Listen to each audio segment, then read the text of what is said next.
তুমি কি কখনো এমন অনুভব করেছো তুমি অন্যদের মতো ভালো নও? সবাই যেন এগিয়ে যাচ্ছে আর তুমি পিছিয়ে পড়ছো। একটা কথা মনে রেখো, তুমি ছোট নও। তুমি শুধু নিজের ক্ষমতাটাকে ভুলে গেছো। নিজেকে ছোট ভাবা বন্ধ করুন। আপনার ভেতরেই আছে ক্ষমতা। আমাদের প্রধান সমস্যা আত্মবিশ্বাসের অভাব।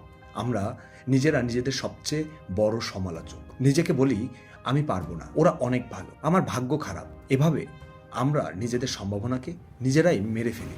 যখন কেউ তোমাকে অবহেলা করে, তুমি সেটা প্রমাণ করার বদলে বিশ্বাস করতে শুরু করো। আত্মবিশ্বাস করার 3টি কৌশল। নিজেকে প্রতিদিন জেতাও, বড় লক্ষ্য নয়, ছোট জয় ধরো।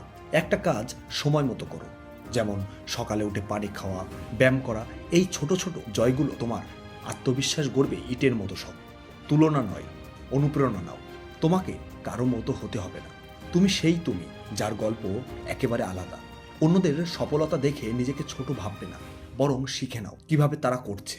নিজের কথাই শক্তি দাও। প্রতিদিন সকালে আয়নার সামনে বলো আমি পারবো, আমি যথেষ্ট। এই কথাগুলো শুধু শব্দ নয়, এটা মস্তিষ্কের একটা প্রোগ্রামিং। তুমি যত বলবে তত বিশ্বাস করবে, আর যখন বিশ্বাস করবে তখন অসম্ভবকেও সম্ভব করা সম্ভব হবে। তুমি জন্মেছ জেতার জন্য। তুমি ছোট নও, তুমি অনন্য।